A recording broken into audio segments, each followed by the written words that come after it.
आप इंडिया में किसी भी फॉरेन यूनिवर्सिटी के कैंपस में एडमिशन लेना चाहते हैं देन आई एम श्योर अभी तक आपने थोड़ी बहुत रिसर्च कर ली होगी, 2-3 कैंपसेस भी विजिट कर लिए होंगे। But before you make your final decision कुछ चीजें हैं जो आपके लिए जाननी बहुत जरूरी है। ये सारे ही कैंपसेस रिसेंटली एस्टैब्लिश हैं, इन्हें बस 1 से 2 साल हुआ है एस्टैब्लिश होने के बाद, और इसीलिए इनसे रिलेटेड इंफॉर्मेशन बहुत कम है, लेकिन मार्केटिंग इनकी काफी एग्रेसिव है। सो आज की वीडियो में मैं आपको बताने वाली हूँ एक ऐसी चेकलिस्ट जो कि आपको डेफिनेटली पता होनी चाहिए before you finalise your campus in India. तो सबसे पहली चीज जो कि आपको डेफिनेटली चेक करनी चाहिए दैट इज यूजीसी रिकॉग्निशन, कि क्या आपका कैंपस लीगली वैलिड है। यूजीसी ने अपने नए गाइडलाइंस 2023 में निकाले थे, लेकिन इनका जो अप्रूवल का प्रोसेस है वो काफी लेंथी है और काफी सारी यूनिवर्सिटीज अभी भी इसी प्रोसेस में फंसी हुई है। अब इसका मतलब आपके लिए क्या है? अगर आप एक ऐसी यूनिवर्सिटी से अपनी डिग्री कंप्लीट करते हैं जो कि यूजीसी अप्रूव नहीं है, देन उसका मतलब है कि आपकी जो डिग्री है वो इंडिया में रिकॉग्नाइज्ड ही नहीं है। सो आपके लिए हायर एजुकेशन, गवर्नमेंट जॉब या इवन कॉर्पोरेट सेक्टर में एंटर करना भी काफी डिफिकल्ट हो सकता है, क्योंकि this just means that you don't have a degree. तो अब आपको करना क्या है? सो आपको यूजीसी की वेबसाइट पर जाकर खुद अपने कैंपस का नाम सर्च करना है एंड उनके ब्लाइंड ऑर्डर्स पर नहीं ट्रस्ट करना है। और एक और इंपॉर्टेंट चीज, approval granted and approval pending में बहुत डिफरेंस होता है। We are still in the process of getting the approval, का मतलब है अप्रूवल अभी नहीं आया है। सेकंड चीज जो आपको चेक करनी है that is the total fee structure.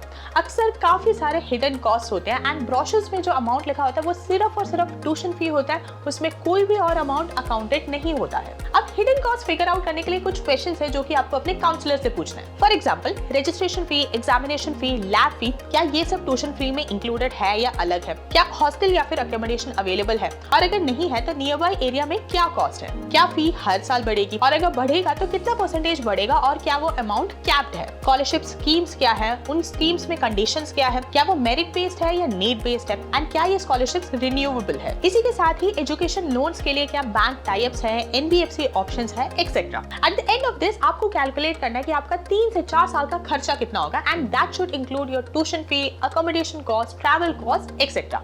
And उसके बाद compare it to the cost that you will spend if you take admission in a private college in India and अगर आप स्टडी अब्रॉड ऑप्शन एक्सप्लोर करते हो। Basically the bottom line is आपको सिर्फ और सिर्फ ट्यूशन फी से mislead नहीं होना है। The third thing is to visit the campus. सिर्फ वर्चुअल टूर्स या फिर यूट्यूब वीडियोस पर डिपेंड नहीं रहना है एंड खुद फिजिकली कैंपस को विजिट करना है। कैंपस विजिट करके आपको 5 चीजें चेक करनी है। द फर्स्ट इज फैकल्टी, वहाँ पे पढ़ा कौन रहा है, क्या फुल टाइम प्रोफेसर्स है या गेस्ट लेक्चरर्स अवेलेबल है? जो फुल टाइम प्रोफेसर्स है क्या वो होम यूनिवर्सिटी के एक्चुअल प्रोफेसर्स है या इंडिया बेस्ड प्रोफेसर्स है? ये इसीलिए इंपॉर्टेंट है क्योंकि ये चीजें आपकी डायरेक्टली लर्निंग एक्सपीरियंस को अफेक्ट करती है। The second thing to check is the infrastructure, क्या ब्रोशर्स में जो दिखाया गया वो एक्चुअली प्रेजेंट है? क्लासरूम्स, लैब्स, लाइब्रेरीज, इन सब की एक्चुअल सीटिंग कैपेसिटी क्या है? और अक्सर कुछ कैंपसेस शेयर्ड स्पेसेस या फिर रेंटेड बिल्डिंग्स में भी ऑपरेट करती है। सो मेक श्योर आप ये डायरेक्टली पूछ रहे हैं to your counsellor. The third thing that you should do is to interact with the current student. आपको सिर्फ एडमिशन टीम से नहीं बल्कि जो स्टूडेंट्स अभी करंटली वहां पढ़ रहे हैं उनसे भी इंटरैक्ट करना है और उनसे पूछना है कि जो भी उनके एक्सपेक्टेशंस थे क्या वो फुलफिल हुए कि नहीं,